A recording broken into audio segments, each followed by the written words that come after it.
अस्सलाम वालेकुम व्यूअर्स, उम्मीद है खैरियत से होंगे। आज की वीडियो में हम इस तरह से वेब पेज का लेआउट बनाएंगे ग्रिड के थ्रू। लास्ट टाइम हमने डिव और सेक्शन के थ्रू बनाया था। आज की वीडियो में हम ग्रिड के थ्रू इस तरह का वेब का पेज लेआउट बनाएंगे। चैप्टर नंबर 8 लेक्चर नंबर 20 में CSS को यूज़ करते हुए हम इंशाल्लाह क्लास 9 के लिए इस तरह से पेज बनाएंगे।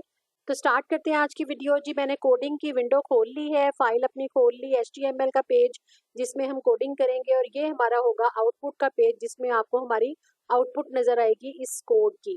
तो इसमें देखें, मैंने डिव के थ्रू, ऑब्वियसली जो ग्रिड है वो बेसिकली डिव के थ्रू जो है वो इम्प्लीमेंट होगा।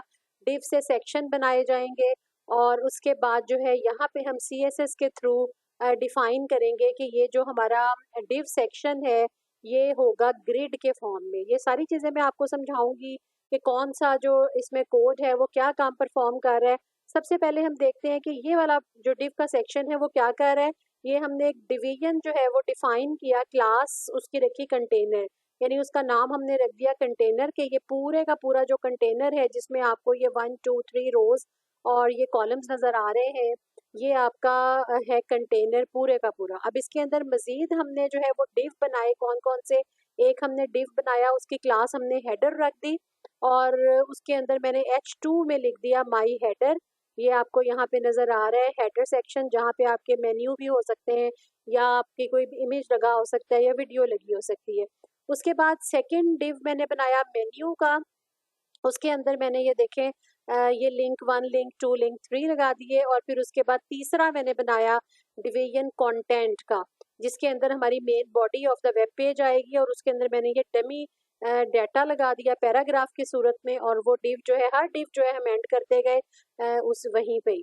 और उसके बाद हमने लास्ट बनाया फुटर, क्लास उसकी रखी फुटर, यानी उसका नेम रख दिया और H4 की हेडिंग लेवल पे फुटर मैंने लिख दिया। H4 क्लोज किया, डिव को जो है वो क्लोज कर दिया, राइट।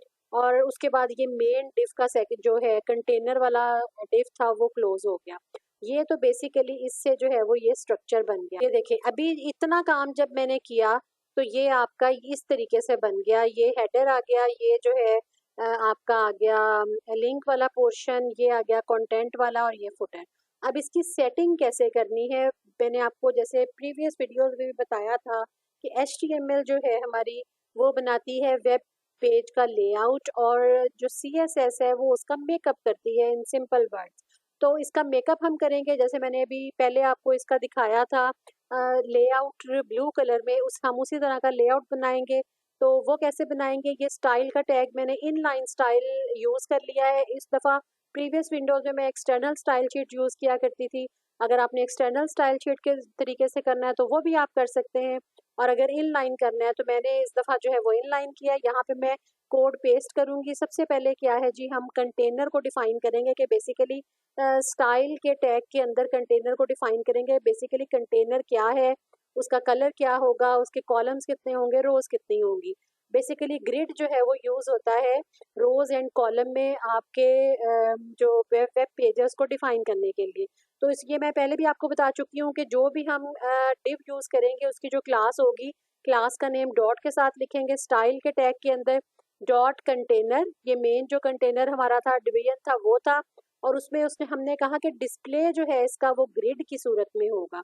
ठीक है जी। और ग्रिड टेम्पलेट एरियाज हम इसमें डिफाइन करेंगे। बेसिकली ये प्रॉपर्टी होती है ग्रिड की कि ग्रिड टेम्पलेट एरियाज में कौन कौन से होंगे, हेडर और हेडर।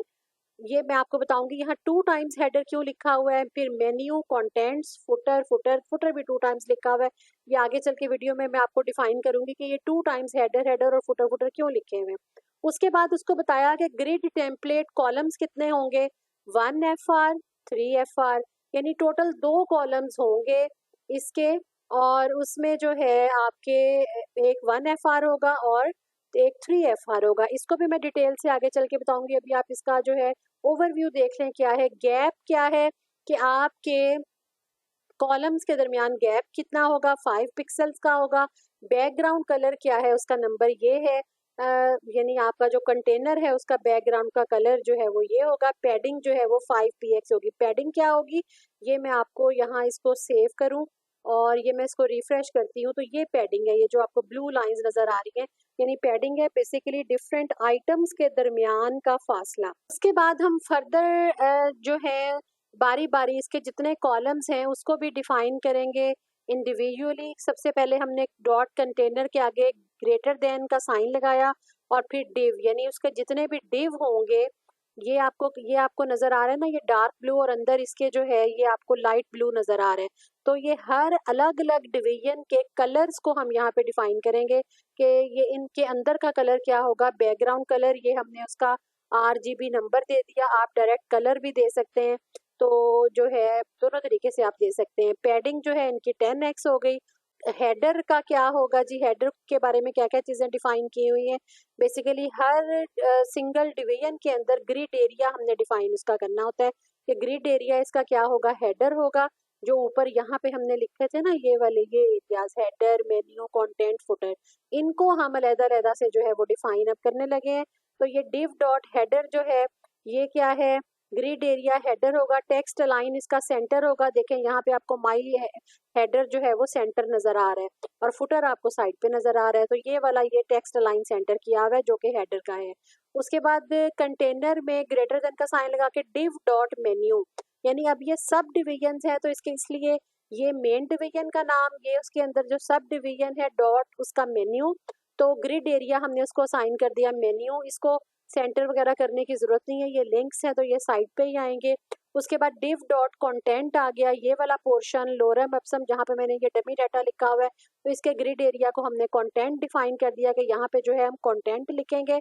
उसके बाद कंटेनर और div डॉट फुटर, फुटर को हमने ग्रिड एरिया में फुटर असाइन कर दिया यानी हर एरिया को हमने उसको बाय नेम जो है वो असाइन कर दिया है। और उसके बाद ये हमारा काम जो है वो कंप्लीट हो गया। और इसमें ये चीज़ें आपको बतानी थी, इसको मैं रिफ्रेश करूं फिलहाल तो ये आपके पास ये आ जाएंगे। ठीक है जी।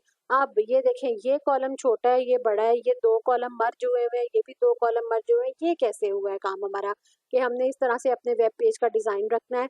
तो ये बेसिकली यहाँ पे ये जो दो आपके कॉलम्स मर्ज हुए हुए हैं तो ये इसका आपका ये हुआ है इसके थ्रू। ये देखिए हेडर और हेडर 2 टाइम्स हमने लिखा तो इसका मतलब है कि ये हेडर जो है ये स्पैन हो गया, टू कॉलम्स में स्पैन हो गया।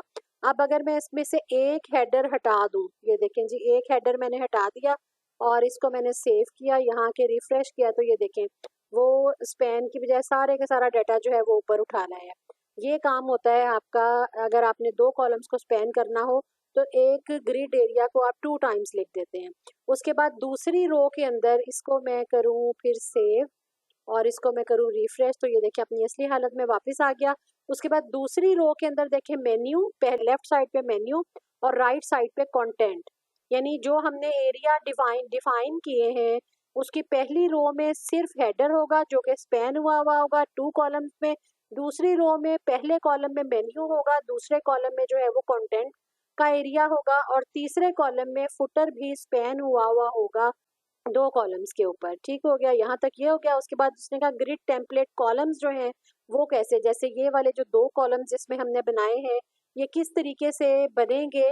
पहला कॉलम जो है वो 1 FR का मतलब है फ्रैक्शन, तो 1 FR का होगा और ये वाला जो है वो आपका 3 FR का होगा, 3 फ्रैक्शन का होगा यानी टोटल इसका जितना भी एरिया है ये दोनों मिला के जैसे ये वाला टोटल एरिया है तो इसको उसने कहा कि फर्ज करें 4 हिस्से हैं तो 1/3 इसको दे दिया उसने और एक हिस्सा जो है वो इसको दे दिया यानी 1 FR ये दे दिया और 3 FR जो है वो ये दे दिया और गैप उसमें 5 पिक्सल का डाल दिया।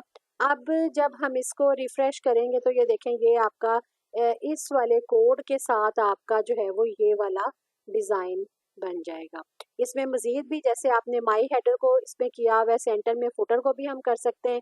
कैसे करेंगे जी, कंटेनर के div डॉट फुटर में आएंगे यहाँ पे और यहाँ से टेक्स्ट अलाइन इधर से ही मैं कॉपी कर लेती हूँ और आप यहाँ पे लाके फुटर में भी इसको पेस्ट कर दें और फाइल को सेव करें और इसको रिफ्रेश करें तो ये देखें ये फुटर भी आपका सेंटर में आ गया। तो इस तरीके से आप CSS के थ्रू जो है ग्रिड की लेआउट के थ्रू आप जो है इस तरह से अपना वेब पेज डिज़ाइन कर सकते हैं। जितने भी आप रोज़ बनाना चाहें बना सकते हैं, कॉलम्स ऐड करना चाहें कॉलम्स ऐड कर सकते हैं। उम्मीद है आपको जो है ग्रिड सेक्शन की समझ आ गई होगी, नहीं आई तो आप कमेंट में पूछ सकते हैं, क्वेश्चन किया करें। तो क्वेश्चन का आंसर जो है वो आपको दे दिया करूँगी। बच्चे बच्चे हर वीडियो के एंड में मुझे कहते हैं जी आप बताया करें कि याद कितना करना है। अब इसमें देखें है ही थोड़ा-सा, आपने सीएसएस ग्रिड की ये डेफिनेशन याद कर लेनी है कि मोर कम्प्लेक्स लेआउट के लिए इस्तेमाल होता है, इट अलाउज़ टू अरेंज। ये सारा आपका आ जाएगा, आप कम ये विद एग्जांपल आप इतना याद कर लीजिएगा। नेक्स्ट वीडियो में हम सीएसएस फ्लेक्स को जो है वो डिस्कस करेंगे इंशाल्लाह। नेक्स्ट वीडियो तक अल्लाह हाफ़िज़।